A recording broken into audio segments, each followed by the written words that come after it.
So you can click here and view the reports, which I already have open.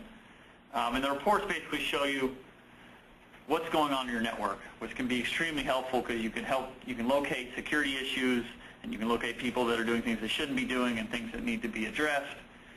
And it starts out with, and by the way, these are the brand new reports. You can see bandwidth throughout the day. Obviously, when people come in here, the bandwidth goes higher. But late at night when nobody's around, the bandwidth is a little lower. You can see the same thing with active number of sessions. You can see general information about what kind of traffic. Here you can see 25 is the popular and 80. So that's web. This is email, and that's web. So that's kind of what you would expect, which is going to be over 60% of your traffic. HTTPS is a third place. Each application also has a report. So if I wanted to know about spam blocker, I can see, well, how much spam am I getting relative to real email? This is actually fairly low. Most organizations get much more. You can see that on a day-to-day basis. You can see email addresses, who's getting the most spam, all sorts of information. But of course, one of the most relevant ones to the discussion we're having today is eSoft Web Filter.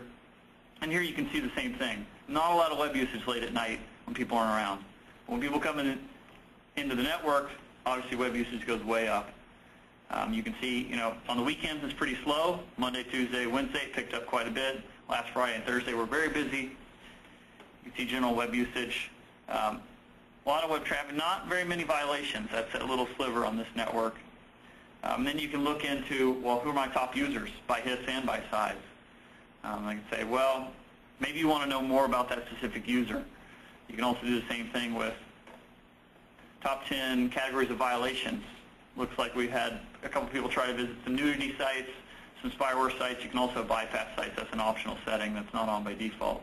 But you can allow users to bypass, or specific users to bypass sites. Some spyware sites were blocked, some more porn sites, some phishing sites were blocked as well. You can see top 10 websites, top 10 violators. So here we've seen somebody had 150 violations.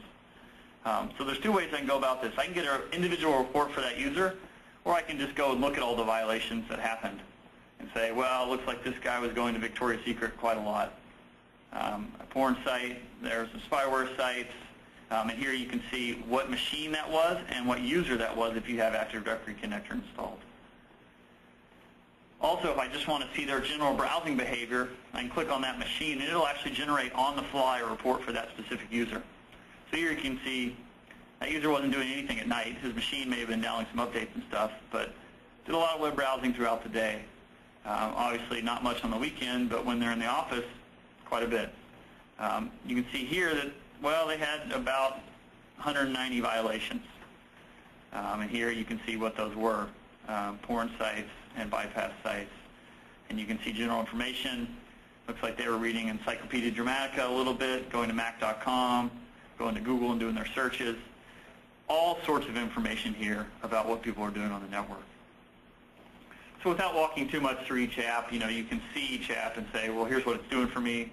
Virus is blocked. This one's blocked about 5 viruses a day. Pretty normal. Intruder prevention will show you attacks blocked. Protocol control will show you what protocols are being used on your network. And that depends on what ones you set up, be it peer-to-peer, instant messaging, and things like that. So there's a lot of information that can really help you track down issues on your network.